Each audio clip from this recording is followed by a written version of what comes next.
Welcome back to my channel বন্ধুরা। আশা করি সকলেই ভালো আছেন, সুস্থ আছেন। আজকে আমরা যাব লাচুং। গাড়ি চলে এসেছে একদম 9টার সময়। রাত থেকে আমার শরীর ভীষণই খারাপ, কিন্তু ঘুরতে এসেছি। শুয়ে বসে থাকলে তো কিছুই দেখতে পাবো না। আমি ব্রেকফাস্টও করিনি, কোনো রকম স্নান করে বেরিয়েছি, কারণ খাবারে একদমই রুচি হচ্ছিল না।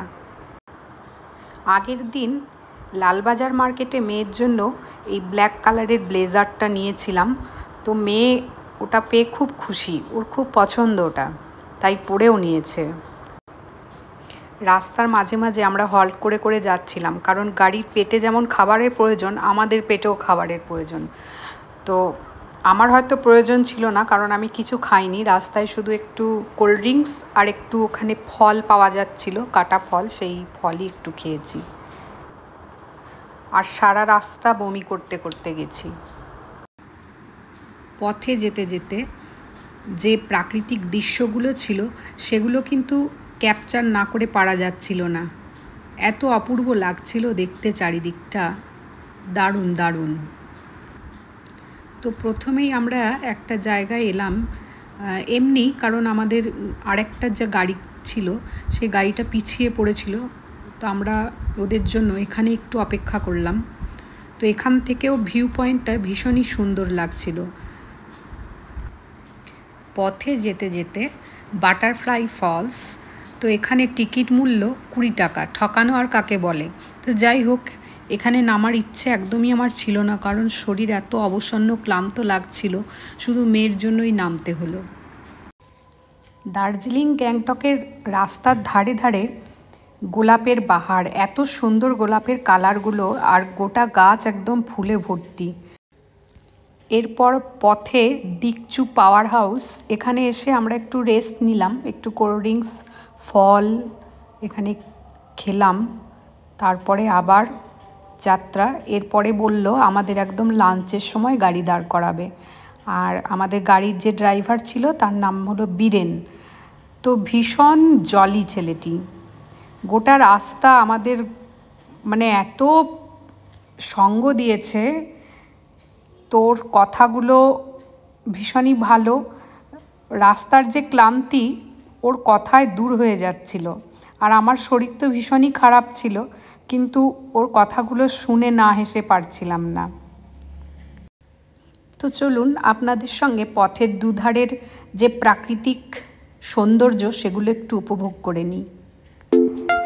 গাড়িতে যেতে যেতে সবাই কত গল্প করছিল, কত হাসাহাসি করছিল, কিন্তু আমার কারোর সঙ্গে একদম কথা বলতেই ইচ্ছা করছিল না। আমি শুধু শ্রোতা হয়েছিলাম ওখানে।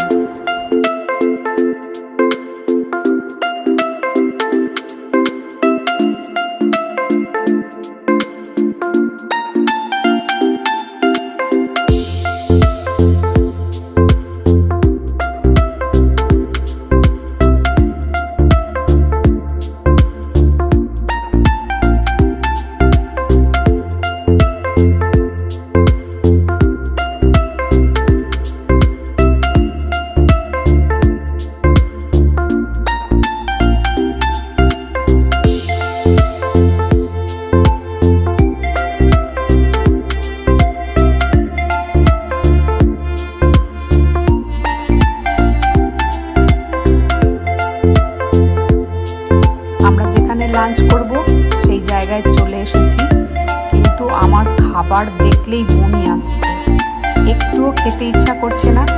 মেয়ে জোর করে আমায় খাওয়ানোর চেষ্টা করছিল, কিন্তু আমার একটুও মুখে নিতে ইচ্ছা করছিল না। তো ও নিজেই প্লেটে করে এনে আমার মুখে দিচ্ছিল। তো সেটা দেখে গাড়ির ড্রাইভার বলছিল, কন মাম্মি কন বাচ্চা, কন মাম্মি কন বাচ্চা। ও তো হেসেই অস্থির, কারণ মেয়ে আমাকে যেহেতু খাইয়ে দিচ্ছিল। মেনুতে ছিল ডাল, আলু ভাজা, একটা সবজি, ডিমের ঝোল আর পাঁপড়।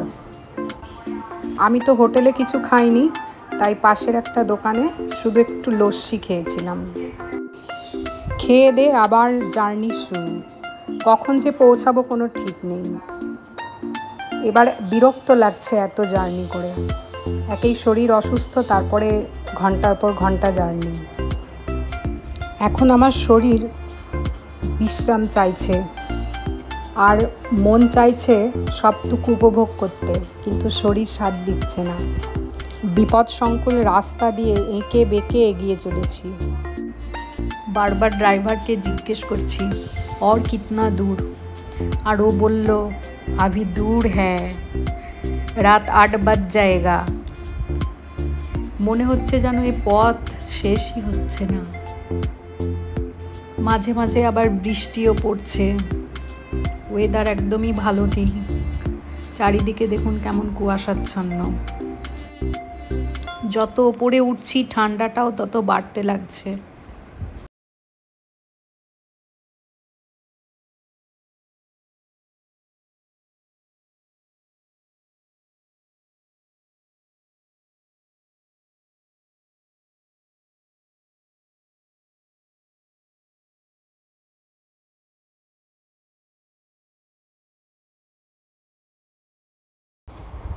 এটাকে নাকি বলে অমিতাভ বচ্চন ফলস। তো যাই হোক, একবার নেমে একবার ফলসটা দেখে নিলাম। আমি গিয়েই শুয়ে পড়েছি, আমি কিচ্ছু খাইনি ওখানে। এখানে এসে আরও অসুস্থ হয়ে পড়েছিলাম। এখানে প্রচণ্ড ঠান্ডা। আর এই আমাদের হোটেলের মালকিন ইনস্ট্রাকশন দিয়ে দিচ্ছে আগামীকালের জন্য। মর্নিংয়ে লাগেজ, যে লাগেজগুলো নিয়ে যাবেন না সবই রিসেপশনে থাকবে। এই দেখুন, হ্যাঁ, রুম চেক আউট হবে। আসার সময় রিটার্ন আসবে যখন টয়লেট পেয়ে যাবে, ঠিক আছে।